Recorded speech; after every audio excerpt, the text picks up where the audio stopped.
नगर परिषद निवडणुकीमध्ये ज्या नगर परिषदेची सगळ्यात जास्त चर्चा झालेली होती, जिथे सगळ्यात मोठा वाद झालेला होता, तर कणकवली नगर परिषदेचा निकाल हाती आलेला आहे। याच नगर परिषदेच्या निवडणुकीच्या दरम्यान निलेश राणे जे शिंदेचे आमदार आहेत, त्यांनी भाजपच्या एका पदाधिकाऱ्याच्या घरामध्ये घुसून पैशाची बॅग पकडून दिलेली होती आणि भाजपकडून या निवडणुकीत मोठ्या प्रमाणावर पैशांचा वापर केला जातोय, पैशाचं वाटप केलं जातंय, असा घणाघाती आरोप केलेला होता। आणि यावरूनच निलेश राणे आणि नितेश राणे यांच्यामध्ये मोठा संघर्ष पाहायला मिळालेला होता।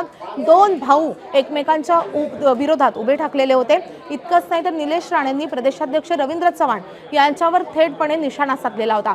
याच नगर परिषदेमध्ये नेमकं काय झालं हे मी तुम्हाला सांगणार आहे। तर कणकवलीमध्ये भाजपचे 9 नगरसेवक निवडून आलेत, तर शहर विकास आघाडी जी भाजप वगळता इतर पक्षांची एकत्रित झालेली विकास आघाडी होती, जी निलेश राणेंनी घडून आणलेली विकास आघाडी होती, तर शहर विकास आघाडीला 8 जागा 8 नगरसेवक त्यांचे विजयी झालेले आहेत।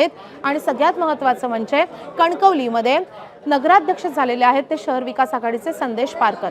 त्यामुळे जरी एक नगरसेवक भाजपपेक्षा शहर विकास आघाडीचा कमी निवडून आलेला असला तरी निलेश राणेंच्यासाठी हा मोठा विजय मानला जातोय। निलेश राणेंचा दुसरा मोठा विजय झालाय तो म्हणजे मालवणमध्ये, कारण मालवण नगर परिषदेचा निकालही हाती आलेला आहे आणि मालवण नगर परिषदेमधल्या 20 जागांपैकी जवळपास 10 नगरसेवक हे शिंदेच्या शिवसेनेचे निवडून आलेत।